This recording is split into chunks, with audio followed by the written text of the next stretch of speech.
পিরোজপুরের নাজিরপুর উপজেলায় প্রয়াত সাংবাদিকের রুহের মাগফিরাত কামনা করে দোয়া ও ইফতার মাহফিল অনুষ্ঠিত হয়েছে। নাজিরপুর প্রতিনিধি আলামিন হোসাইনের প্রতিবেদনে থাকছে বিস্তারিত।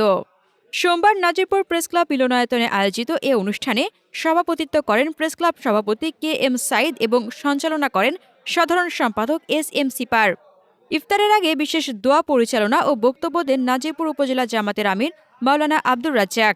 অনুষ্ঠানে প্রধান অতিথি হিসেবে উপস্থিত ছিলেন উপজেলা নির্বাহী কর্মকর্তা মোহাম্মদ ফজলে রাব্বি।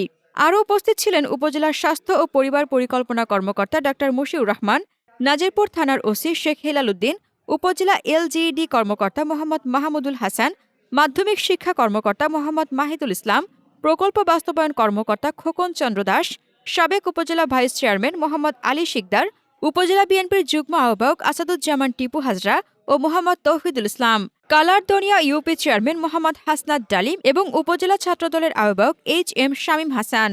নাজিরপুর প্রেস ক্লাবের কর্মরত সাংবাদিকদের মধ্যে যুগান্তর প্রতিনিধি এইচ এম আব্দুল লাহেল মাহমুদ, ইত্তেফাক প্রতিনিধি অনুপম শিকদার, নয়াদিগান্ত প্রতিনিধি আল আমিন হোসাইন, ইনকলাব প্রতিনিধি মোহাম্মদ জাহিদুল হক, সংবাদ প্রতিনিধি মোহাম্মদ সোহেল খান, জায়জায়দিন প্রতিনিধি মশিউর রহমান, কালবেলা প্রতিনিধি উত্থান মণ্ডল, প্রতিদিনের সংবাদ প্রতিনিধি সঞ্জীব কুমার রায়, কালের কণ্ঠ প্রতিনিধি ওহিদুজ্জামান চঞ্চল, দৈনিক আমার পিরোজপুর পত্রিকার বার্তা সম্পাদক নাইমুল হাসান হাওলাদার, দৈনিক আমার পিরোজপুর প্রতিনিধি এস এম রোকনুজ্জামান, আমাদের কণ্ঠ প্রতিনিধি মোহাম্মদ দেলোয়ার হোসেন, ঢাকা প্রতিদিন প্রতিনিধি এস এম মাজিদুল কবির রাসেল, মানবজমিন প্রতিনিধি মোহাম্মদ হাসান তালুকদার, এবি তাওহিদ, মোহাম্মদ শফিকুল ইসলাম, দৈনিক গ্রামের সমাজ প্রতিনিধি সাজ্জাদুর রহমান ও মেহেদি হাসান সহ আরও অনেকে উপস্থিত ছিলেন।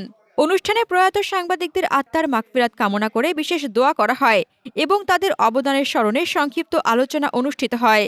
হাসনাতুজ্জাহান হিমু, দৈনিক খোলা চোখ। আপনার স্বপ্নের যাত্রা হোক ফ্লাই ইনফিনিটির সাথে।